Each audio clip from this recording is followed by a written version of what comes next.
31 December માટે વડોદરા શહેર પોલીસની કડક તૈયારી। 31 ડિસેમ્બરની ઉજવણીને લઈ વડોદરા પોલીસે આગોતરી તૈયારીઓ શરૂ કરી દીધી છે। શહેરની દરેક ગલી, નાકા અને ટેકાઓ પાસે પોલીસ દ્વારા માંજલપુર અલ્વા નાકા ડીસીપી ઝોન 3 અભિષેક ગુપ્તા દ્વારા લોકોની સઘન ચેકિંગ કરવામાં આવી રહી છે।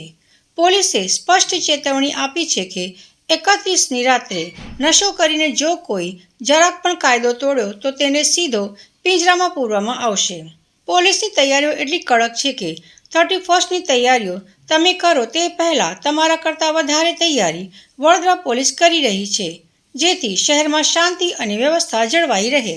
આગામી 31 ડિસેમ્બર 2025 અને ત્યાર પછી જે નવું વર્ષ આવનાર છે તેની ઉજવણી માટે શહેરમાં નાગરિકો શાંતિ, સુરક્ષા અને સલામતીની વચ્ચે ઉજવણી કરી શકે તે અનુસંધાને આજે માનનીય પોલીસ કમિશનર સાહેબ શ્રી દ્વારા એરિયા ડોમિનેશન એક્સરસાઇઝ કરવામાં આવી હતી અને તેના ભાગરૂપે આજે તમામ વિસ્તારમાં પેટ્રોલિંગ કર્યા પછી રાત્રિના સમયમાં અત્યારે વાહન ચેકિંગ હાથ ધરવામાં આવ્યું છે, જેમાં પોલીસ સ્ટેશનના અલગ અલગ વિસ્તાર આઈડેન્ટિફાય કરવામાં આવ્યા છે। ત્યાં અલગ અલગ ટીમ બનાવીને બ્રીથ એનાલાઇઝરને સાથે રાખીને 2 વ્હીલર 4 વ્હીલરના વાહન ચાલકોને અત્યારે આપણે ચેક કરી રહ્યા છીએ, જેના ભાગરૂપે અત્યારે હાલમાં છેલ્લા 1 કલાકમાં 3 ડ્રંક એન્ડ ડ્રાઈવના કેસ જે MV એક્ટ 185 હેઠળ નોંધવામાં આવ્યા છે માંજલપુરમાં।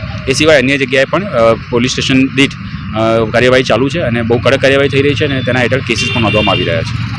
ગઈકાલે મકરપુરામાં ખૂબ જ મોટા જથ્થામાં પ્રોહિબિશનનો મુદ્દામાલ પકડવામાં આવ્યો છે।